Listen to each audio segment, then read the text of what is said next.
വളരെ വേഗത്തിൽ വിളിച്ചുകൂട്ടിയ സമ്മേളനമാണെങ്കിലും ഈ നാടുകളിലൊക്കെ മാധ്യമങ്ങളിലൂടെ നല്ലപോലെ നമ്മൾ പഠിച്ച് മനസ്സിലാക്കിയിട്ടുള്ള ഒരു കാര്യമാണ് മദ്യത്തിൻ്റെയും മയക്കുമരുന്നിൻ്റെയും വിപത്തുകൾ.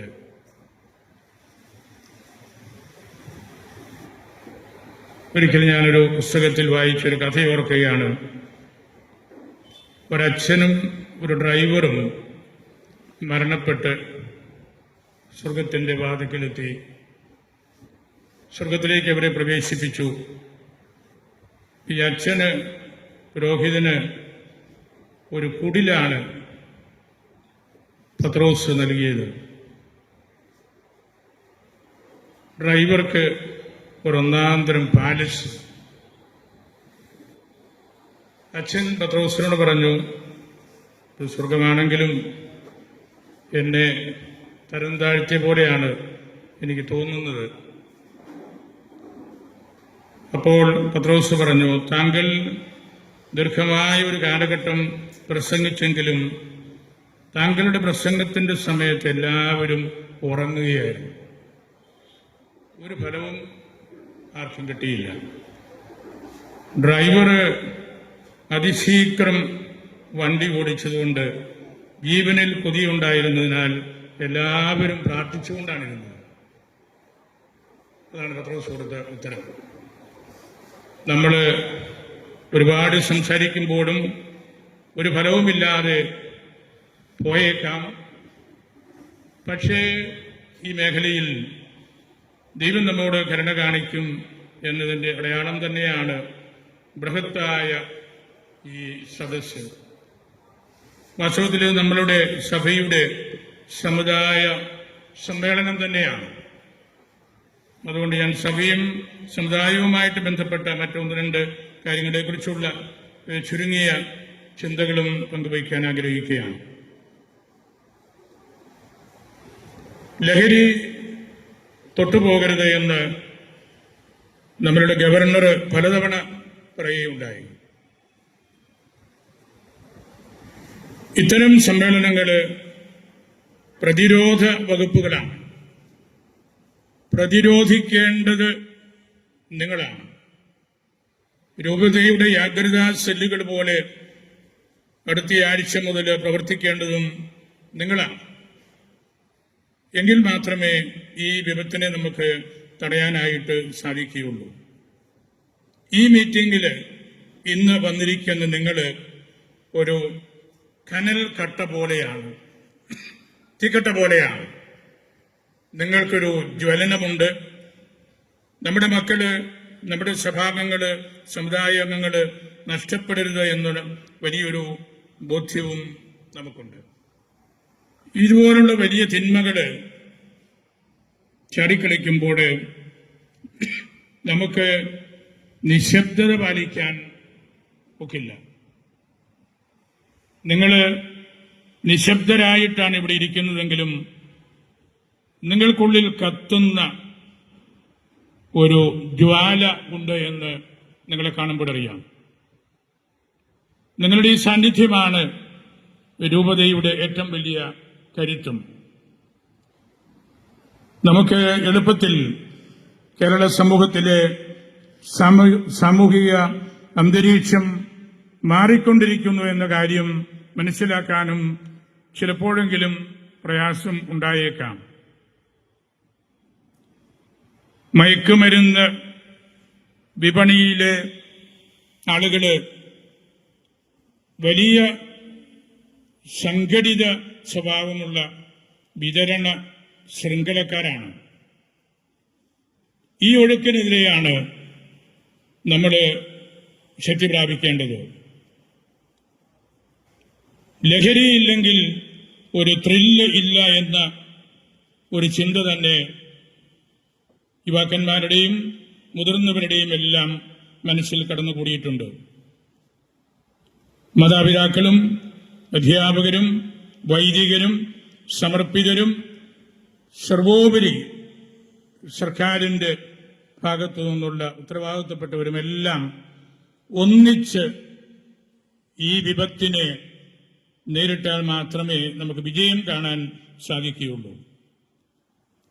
കേരള സമൂഹത്തിൽ ഹിംസ ഒറ്റയ്ക്കുള്ളതല്ല, വ്യാപകമായി വരുന്ന ലഹരിയോട് ബന്ധപ്പെട്ടാണ് അത് നിൽക്കുന്നത്.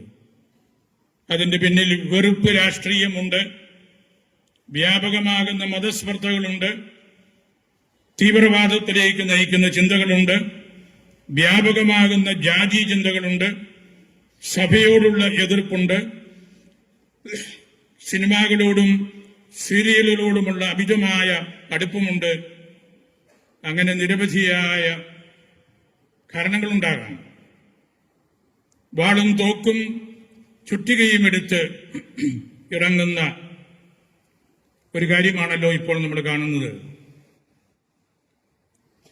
ആരെയെങ്കിലും കൊന്നാൽ സിനിമ വിജയിച്ചു, പ്രേക്ഷകർക്കും സന്തോഷമായി എന്ന മട്ടിലാണ് നമ്മളുടെ സാമൂഹിക സാംസ്കാരിക മേഖലയും മുൻപോട്ട് പോകുന്നത്.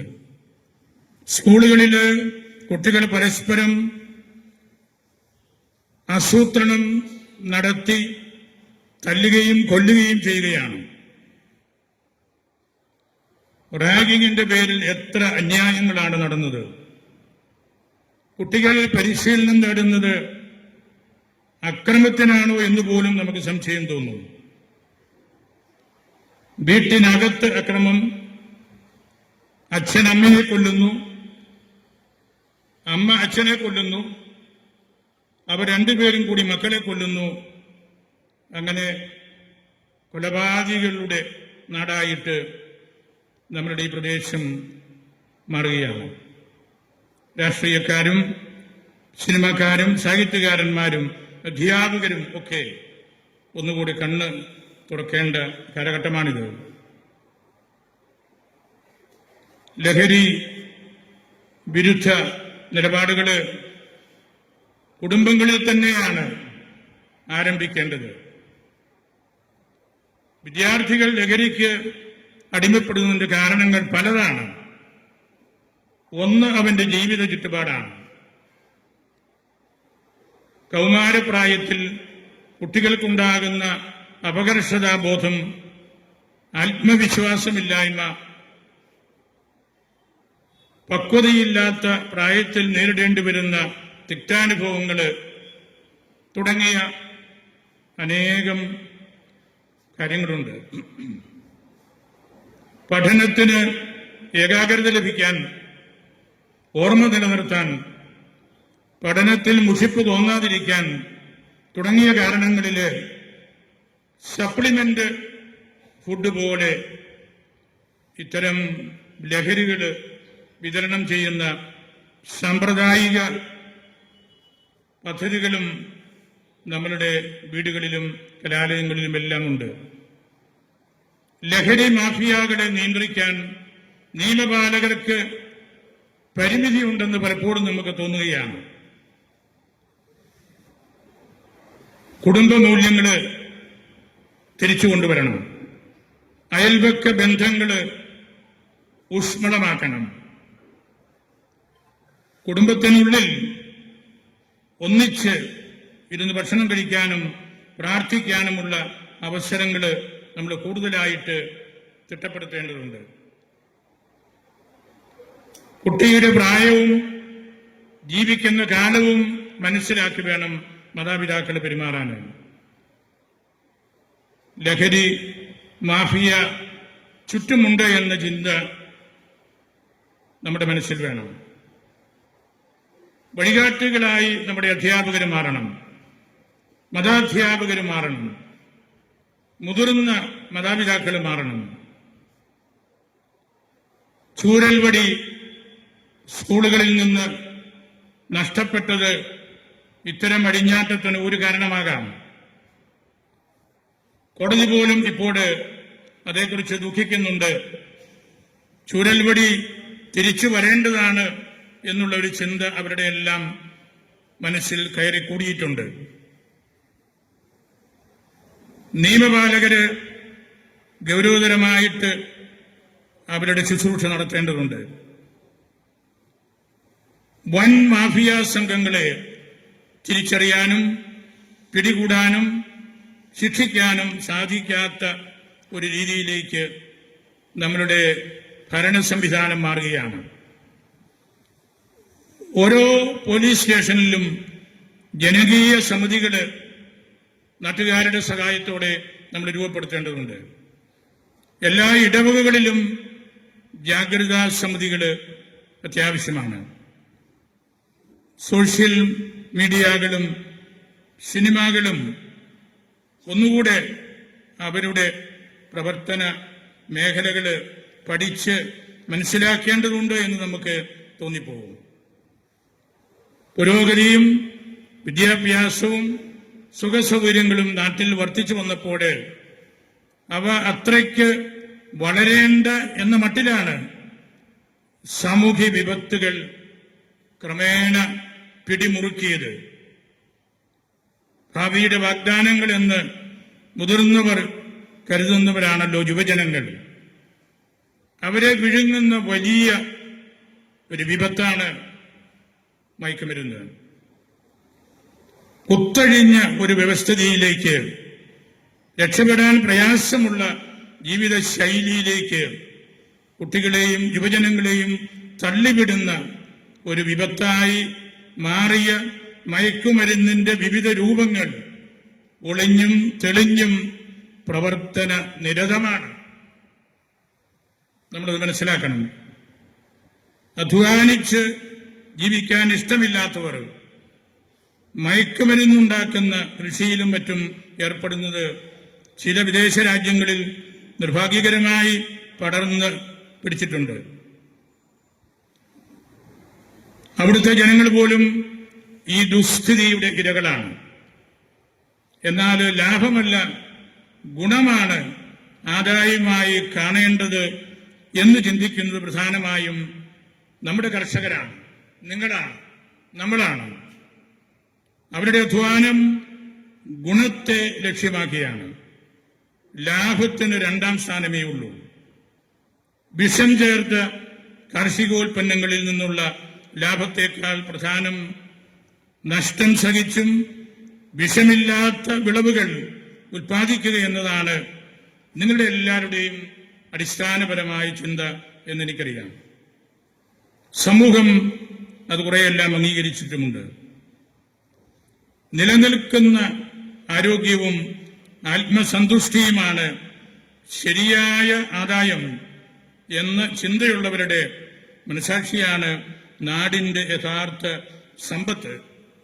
ഇത്തരം ആദർശമുള്ള വ്യക്തികളെയും സ്ഥാപനങ്ങളെയും തിരിച്ചറിയാനും ആദരിക്കാനും നമുക്ക് സാധിക്കണം. നിങ്ങളെല്ലാവരെയുമാണ് ആദരിക്കേണ്ടത്. അതിന് പ്രത്യേകമായിട്ട് നമുക്ക് സൗകര്യങ്ങളില്ലാത്തത് കൊണ്ടാണ് ഈ വാക്കുകൾ വഴി മാത്രം നിങ്ങളെ ആദരിക്കുന്നത്. മദ്യത്തിനും മയക്കുമരുന്നിനും പരസ്യമില്ലാതെ ഉപഭോക്താക്കൾ എത്തുന്നു എന്നത് ഒരു യാഥാർത്ഥ്യമാണ്. ഒരു പരസ്യവും വേണ്ട. യാതൊരു നിർബന്ധ ബുദ്ധിയും ആരിൽ നിന്നുമില്ലാതെ ഇത് പാൻഡമിക്കായിട്ട് എത്തിക്കൊള്ളും. പരസ്യം വേണ്ടാത്ത ഏക കാര്യമാണ് മദ്യവും മയക്കുമരുന്നും എല്ലാം. മനസാക്ഷിയുടെ ശബ്ദം, അതിലധിഷ്ഠിതമായ വിമർശനം, ഇവയ്ക്ക് ധാർമ്മിക നീതി സംഹിതകളുടെ പിൻബലവും ഉണ്ടെന്ന് നമുക്കറിയാം. ഗാന്ധിജി ഉപദേശിച്ച സത്യഗ്രഹത്തിന്റെ കാതൽ സത്യം, സ്നേഹം, ആത്മത്യാഗം എന്നിവയായിരുന്നല്ലോ. അവിടെ ഹിംസയ്ക്ക് സ്ഥാനമില്ലായിരുന്നു. ഈ സമരരീതി അനുസരിച്ചാണ് നമ്മൾ സ്വാതന്ത്ര്യം നേടിയെത്തിയത്. മദ്യവിരുദ്ധ പ്രസ്ഥാനങ്ങൾ തുടങ്ങിയതും ഇതേ ആശയത്തിൽ നിന്നായിരുന്നു. ഇന്ന് എവിടെയോ വെച്ചതെല്ലാം കുറെ വഴിമാറി ഒഴുകുകയാണ്. കലകളുടെ കാര്യത്തിലും ഇത് പ്രധാനപ്പെട്ട ഒരു കാര്യമാണ്. ദുരന്ത നാടകങ്ങൾ കാണുമ്പോൾ കാണികൾക്ക് വിമലീകരണം, കഥാർസിസ്, പ്യൂരിഫിക്കേഷൻ ഉണ്ടാകണം എന്നാണ് നാടകകർത്താക്കൾ കരുതിയത്, അല്ലെങ്കിൽ ആ ഒരു വീക്ഷണത്തിലാണ് നാടകങ്ങൾ എഴുതിയത്. ഇതേ ചിന്ത തന്നെയാണ് മലയാളത്തിൽ ആദ്യകാലങ്ങളിൽ അവതരിപ്പിക്കപ്പെട്ട ഭക്തി പ്രമേയമുള്ള നാടകങ്ങളിലും സിനിമകളിലും ഉണ്ടായിരുന്നതും. നാടകം എന്നത് പിന്നീട് നാടിന്റെ അകവും കണ്ണാടിയും ആയപ്പോൾ ജനങ്ങളെ വിമലീകരിക്കുന്ന ലക്ഷ്യം മാറി ജനങ്ങളെ രസിപ്പിക്കുന്ന മന്ത്രം മാത്രമായിട്ട് തരം തന്നു. കരുണ, ശാന്തം എന്നീ രസങ്ങളെക്കാളും സാത്വിക ഭാവങ്ങളെക്കാളും മറ്റ് രസങ്ങളും ഭാവങ്ങളും പരിപോഷിപ്പിക്കുന്ന രീതികളും കലാരൂപങ്ങളും വളർന്നു വന്നത് വലിയ മാറ്റമാണ് സമൂഹത്തിൽ വളർത്തിയത്. കാൽപ്പനികത എന്നോ റൊമാൻറ്റിസിസം എന്നോ പറയാവുന്ന പ്രവണതകളും മയക്കുമരുന്നുകളെ വാഴ്ത്തുന്ന ഒരു തലമുറയെ സൃഷ്ടിച്ച സാഹിത്യങ്ങളും അവയുടെ ന്യായീകരണത്തിന് സാമൂഹ്യ വ്യവസ്ഥിതികളുടെ പുഴുക്കുത്തുകളെ ഉയർത്തിക്കാണിച്ചതും വളരെ പേർക്ക് പ്രചോദനമായിട്ടുണ്ട്. കുടുംബങ്ങളിലെ അസ്വസ്ഥതകൾ സഹിക്കാനാവാതെ മദ്യപിക്കാൻ തുടങ്ങിയെന്ന ന്യായങ്ങളും മാനസിക സമ്മർദ്ദം താങ്ങാനാവാതെ പുകവലി തുടങ്ങിയെന്ന ന്യായവും കഥകളിലോ നോവലുകളിലോ സിനിമകളിലോ വായിച്ചും കണ്ടും ആയിരക്കണക്കിന് ആളുകൾക്ക് ദുർമാതൃക നൽകിയിട്ടുണ്ട്. ഭക്തനാടകങ്ങളും ഭക്തി വളർത്തുന്ന കലാപരിപാടികളും നിറഞ്ഞിരുന്ന ആഘോഷവേളകൾ എത്രയോ ഘട്ടങ്ങളും അവസ്ഥകളും പിന്നിട്ട് ലഹരിക്കൂത്ത് അഥവാ ഓർജി, മദ്യപാന മഹോത്സവം എന്ന നിലകളിലേക്ക് അധപ്പതിച്ചുകൊണ്ടിരിക്കുന്നു.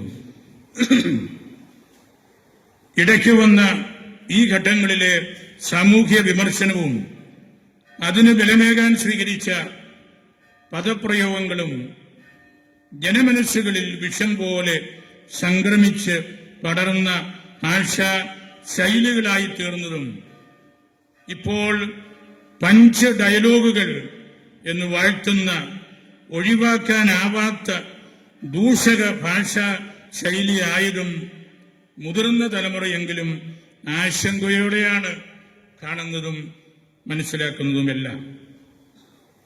ക്രൈസ്തവ കവികൾ നമുക്ക് നൽകിയ വിലയേറിയ രത്നങ്ങളും മുത്തുകളും ആർക്കും വേണ്ടാതെ പോയതും വളർന്നു വരുന്ന കുട്ടികളെ അവയുടെ മഹത്വം കാണിച്ചു കൊടുക്കാൻ നമുക്ക് കഴിയാതെ പോയതും വലിയ തെറ്റായി. കട്ടക്കയം ചെറിയാൻ മാപ്പിളയുടെയും പ്രവിത്താനം ദേവിശേഷാറിന്റെയും ബെനീഞ്ഞാമ്മയുടെയും ഒക്കെ കവിതകള് ആരാണ് വായിച്ചിട്ടുള്ളത്? ആരാണ് ഇന്ന് ഹൃദയത്തിൽ ഇത് കൊണ്ടു നടക്കുന്നത്? ഏത് സമുദായത്തിൽപ്പെട്ടവരുടെയും നല്ല പുസ്തകങ്ങൾ നമ്മൾ വായിക്കണം. രാമപുരത്ത് വാര്യരും അന്തർജനവും പല നാരായണൻ നായരുമൊക്കെ എഴുതിയ കാര്യങ്ങളുടെ പരിസരത്ത് പോലും നമ്മളുടെ കുട്ടികൾ എത്തുന്നില്ല. അതിലേക്കൊന്നും അവരെ ശ്രദ്ധിച്ച് വിടാനായിട്ട് നമുക്ക് സാധിക്കുന്നുമില്ല. ഇക്കാരണങ്ങളാൽ അല്ലെങ്കിൽ സമാനമായ കാരണങ്ങളാൽ കേരളത്തിൽ മദ്യം, മയക്കുമരുന്ന്, രാസമരുന്ന് തുടങ്ങിയ ലഹരി പദാർത്ഥങ്ങളുടെ അനിയന്ത്രിതമായ വ്യാപന ശൃംഖലകൾ ശക്തിപ്പെടുകയാണ്. സർക്കാർ പകച്ചു നിൽക്കുകയാണ്. മാധ്യമങ്ങൾ ഉണർന്ന് പ്രവർത്തിക്കുന്നുണ്ട് എന്നത് ഒരു ആശ്വാസം തന്നെയാണ്. മദ്യമില്ലെങ്കിൽ മയക്കുമരുന്ന് വ്യാപിക്കും എന്നതായിരുന്നു സർക്കാരിന്റെ വാദഗതി. ഇപ്പോൾ മദ്യവും മയക്കുമരുന്നും റെക്കോർഡ് വേഗത്തിൽ വ്യാപകമായി.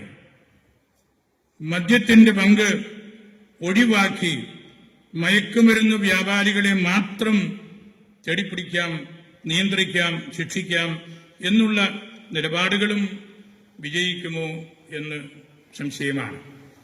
വിനോദ സഞ്ചാര മേഖലയിലെ മദ്യ നിയന്ത്രണം ആ മേഖലയിലെ ആളുകളെ തകർക്കും, വരുമാനം മരവിപ്പിക്കും തുടങ്ങിയ ചിന്തകളെല്ലാം ഉണ്ടായിരുന്നല്ലോ. നമ്മൾ മനസ്സിലാക്കേണ്ട ഒരു കാര്യം, മദ്യമോ മയക്കുമരുന്നോ കഴിക്കാനല്ല ടൂറിസ്റ്റുകൾ കേരളത്തിലേക്ക് വരുന്നത്, കേരളത്തനിമ ആസ്വദിക്കാനാണ്. സർക്കാരിന്റെ നിലനിൽപ്പ് മദ്യവരുമാനത്തെ ആശ്രയിച്ചാണ് ഇരിക്കുന്നത് എന്ന വാദവും നിരർത്ഥകമാണ്. ഈ മദ്യം മയക്കുമരുന്ന് നിയന്ത്രിക്കപ്പെട്ട കാലഘട്ടത്തിലും അല്ലെങ്കിൽ മറ്റു സംസ്ഥാനങ്ങളിലും സർക്കാരുകൾ എത്രയോ കാര്യക്ഷമതയോടെ പ്രവർത്തിക്കുന്നു എന്ന് നമ്മൾ തിരിച്ചറിയണം. നമ്മളുടെ സമൂഹം, നമ്മളുടെ സമുദായം പല കാരണങ്ങളാൽ ബലഹീനമാകുന്നുണ്ട്. നമുക്ക് വലിയ പ്രയാസങ്ങളും പ്രതിസന്ധികളുമുള്ള ഒരു കാലഘട്ടമാണിത്. സഭയുടെ വിശ്വാസവും സമുദായത്തിന്റെ ശക്തിയും ചോർന്നു പോകുമ്പോൾ നമ്മളുടേതുപോലെയുള്ള രൂപതകളിൽ നിന്ന്, സമുദായത്തിൽ നിന്ന് ശക്തി പകരാനും നമുക്ക് ഒന്നിച്ചു നിൽക്കാനുമൊക്കെ സാധിക്കണം. നിങ്ങൾക്കെല്ലാവർക്കും അറിയാം, വഖഫ് 2025 ബില്ല് കഴിഞ്ഞ രാത്രിയിൽ പ്രസിഡന്റ് ഒപ്പുവെച്ച് നിയമമായി. മാസങ്ങൾ നീണ്ട പഠനങ്ങളും ലോകസഭയിലെയും രാജ്യസഭയിലെയും മണിക്കൂറുകൾ നീണ്ട ചർച്ചകളും വാഗ്വാദങ്ങളും വിവിധ രാഷ്ട്രീയ പാർട്ടികളോടും ജനപ്രതിനിധികളോടും ഉള്ള ആലോചനയിൽ നിന്നും വന്ന കാര്യങ്ങളാണവയെല്ലാം. ജനാധിപത്യത്തിന്റെ ശ്രീകോവിലും പുറത്തും നടന്ന ചർച്ചകൾ പല ജനപ്രതിനിധികളുടെയും വിലയും വിലയില്ലായ്മയും അറിവും അറിവില്ലായ്മയും വെളിപ്പെടുത്തുന്ന കാര്യങ്ങളായിരുന്നു എന്ന് പറയാൻ നമ്മൾ പേടിക്കരുത്. കൊണ്ടുവരുന്ന മാറ്റങ്ങൾ വഖഫിന്റെ തന്നെ കാര്യക്ഷമതയോടുകൂടിയ പ്രവർത്തനങ്ങളിലേക്കാണ് പ്രധാനമായിട്ടും ഊന്നി നിൽക്കുന്നത്. ജനാധിപത്യ തത്വങ്ങൾക്കും രാജ്യത്തിന്റെ നിയമത്തിനും വിരുദ്ധമായ നിലപാടുകൾ തിരുത്തുക എന്നുള്ളതായിരിക്കണം ഏവരുടെയും ഉള്ളിലുള്ള കാര്യം. ഇപ്പോൾ വളരെ പ്രായോഗികവും കാര്യക്ഷമവും കാലോചിതവുമായ ജനാധിപത്യ പരിഷ്കാരങ്ങൾ അതിലൂടെ നമ്മൾ കണ്ടു.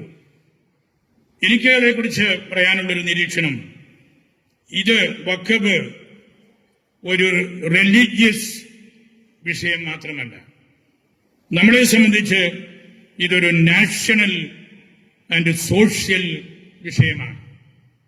ദേശീയവും സാമൂഹ്യ പ്രാധാന്യവുമുള്ള വിഷയമാണ്. വഖഫ് നിയമത്തിന്റെ ദുരുപയോഗത്തിന്റെയും നിയമങ്ങളിൽ അവ്യക്തതയുള്ളതിന്റെയും മറനീക്കുവാനുള്ളൊരു പരിശ്രമമായിരുന്നു. ഞാനൊരു രാഷ്ട്രീയ പാർട്ടിയെയും പ്രോത്സാഹിപ്പിച്ച് സംസാരിക്കുകയല്ല. നമ്മളുടെ KCBCയും CBCയെയും അവരുടെ ഒരു നിർദ്ദേശം കേരള MP-മാർക്ക് നൽകിയിരുന്നു. അവർക്ക് വിട്ടുനിൽക്കാമായിരുന്നു, വോട്ട് ചെയ്യാതിരിക്കാമായിരുന്നു, ഇന്റർമീഡിയറി ആയിട്ടുള്ള സാധ്യതകൾ എന്തെങ്കിലും ഉണ്ടോ എന്ന് അന്വേഷിക്കാമായിരുന്നു. അവർക്ക് പാർട്ടിയുടെ പ്രഖ്യാപിത സ്റ്റാൻഡ് എടുക്കേണ്ടി വന്നു. നമ്മുടെ കമ്മ്യൂണിറ്റിയുടെ ഏതെങ്കിലും കാര്യങ്ങൾ വരുമ്പോൾ കഴിവില്ലാത്തവരെ പോലെ നമ്മളെപ്പോഴും നിൽക്കുകയാണ്. പരിമിതികൾ അവർക്കുണ്ട്, നമുക്കറിയാം. പക്ഷേ പൊതുരംഗത്ത് വരുമ്പോൾ രാഷ്ട്രീയ മുന്നണിയോടും രാഷ്ട്രീയ സംവിധാനത്തോടും ഉള്ള നമ്മളുടെ കമ്മിറ്റ്മെന്റ് മാത്രം പോരാ. നമ്മുടെ കമ്മിറ്റ്മെന്റ് നമ്മുടെ രാജ്യത്തോടാണ്, ഇവിടുത്തെ ജനങ്ങളോടാണ്, നാനാജാതി മതസ്ഥരോടാണ്. അവർക്ക് ഒബ്ജക്ഷൻ ഓഫ് കോൺഷ്യൻസ് എങ്കിലും ഒന്ന് പറയാമായിരുന്നു. മനസാക്ഷി എന്നുള്ളത് മുകളിൽ നിന്ന് മാത്രം ഇറങ്ങി വരുന്ന ഒരു കാര്യമല്ല. മൈനോറിറ്റികൾ സംരക്ഷിക്കപ്പെടേണ്ടതായിട്ടുണ്ട്. നമ്മളും അതിൽ പെടുന്നവരാണ്, ഒരു സംശയവുമില്ല. പക്ഷേ അക്രമങ്ങൾ അടിച്ചുവിടുന്നതും തിന്മകളെ പ്രോത്സാഹിപ്പിക്കുന്നതും ഒരിക്കലും ശരിയല്ല. ആരെയും നമ്മൾ സംരക്ഷിക്കുകയോ അല്ലെങ്കിൽ സംസാര വിഷയമാക്കുകയോ ചെയ്യുന്നത് രാഷ്ട്രീയത്തിന്റെ പേരിലല്ല. ഭരണഘടനാ മാറ്റങ്ങൾ എളുപ്പത്തിൽ കൊണ്ടുവരണമെന്ന് ആരും പറയുന്നില്ല. പക്ഷേ ഈ രാജ്യത്തുള്ള ഇൻജസ്റ്റിസിനെ എതിർക്കാൻ തെരഞ്ഞെടുക്കപ്പെട്ട ആളുകൾക്ക് ഉത്തരവാദിത്വമുണ്ട്. അനീതിയും അതുപോലുള്ള മറ്റ് വർഗീയവൽക്കരണവും ഒക്കെ നടക്കുമ്പോൾ അത് വലിയ പ്രയാസത്തിലേക്ക് നമ്മെ എത്തിക്കും. ഈ അനീതി ഈ രാജ്യത്തെ ഹൈന്ദവരെയും ക്രൈസ്തവരെയും മുസ്ലിങ്ങളെയും ബാധിച്ചിട്ടുണ്ട്. ഒരു ജനതയെ ഇൻസെക്യൂരിറ്റിയിലേക്ക് തള്ളിവിടുകയാണ്. നമ്മളവിടെ എടുക്കേണ്ട മാർഗം അതിനെ തർക്കവിഷയമായിട്ട് എടുക്കുകയല്ല. ഞാൻ നിങ്ങളോട് പറയുകയാണ്, വളരെ ഇൻഫ്ലുവൻഷ്യലായ ഒരു സമുദായമാണ് നമ്മൾ.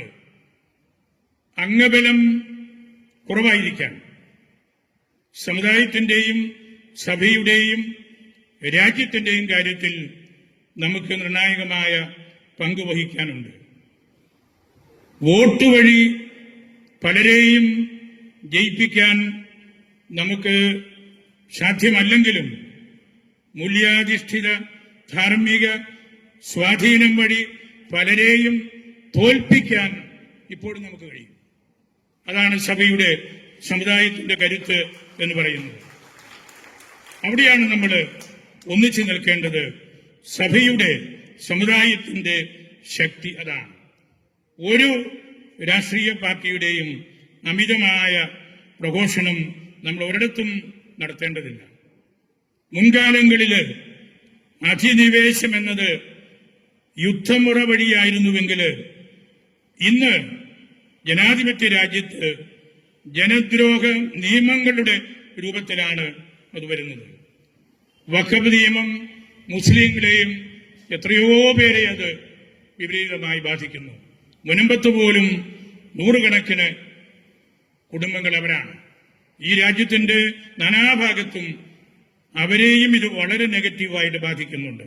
അതുകൊണ്ടാണ് ഞാൻ പറഞ്ഞത്, ഇത് നാഷണൽ വിഷയമാണ്, ഇത് സോഷ്യൽ വിഷയമാണ്.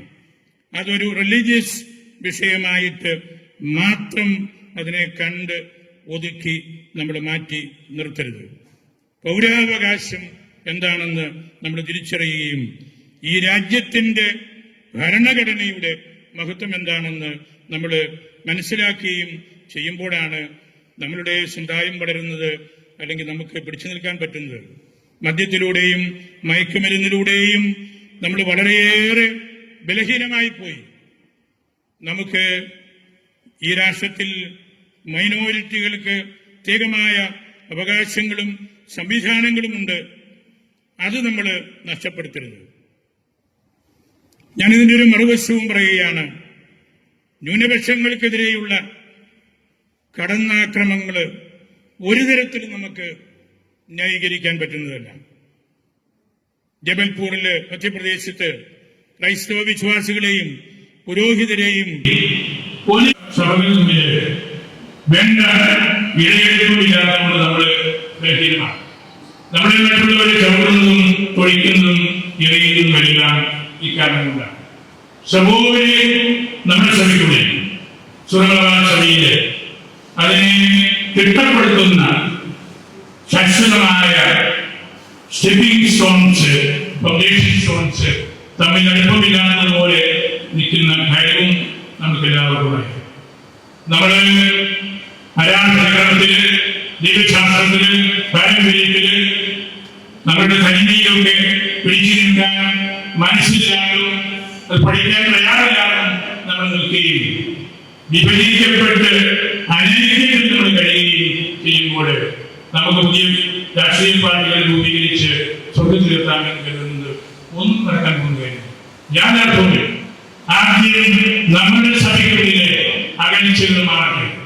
അപ്പോൾ ഞാൻ പറയുന്നു, ഏത് രാഷ്ട്രീയ പാർട്ടിയും നമ്മളെ അനുസരിച്ച് നമുക്ക് ഐക്യത്തിൽ നിൽക്കാൻ സാധിച്ചാൽ, ഒറ്റക്കെട്ടായിട്ട് നിൽക്കാൻ സാധിച്ചാൽ, ഊനം എന്ന് വിഷയം പറയുള്ളൂ, ഒരേ ഹൃദയത്തോടെ നിൽക്കാൻ സാധിച്ചാൽ,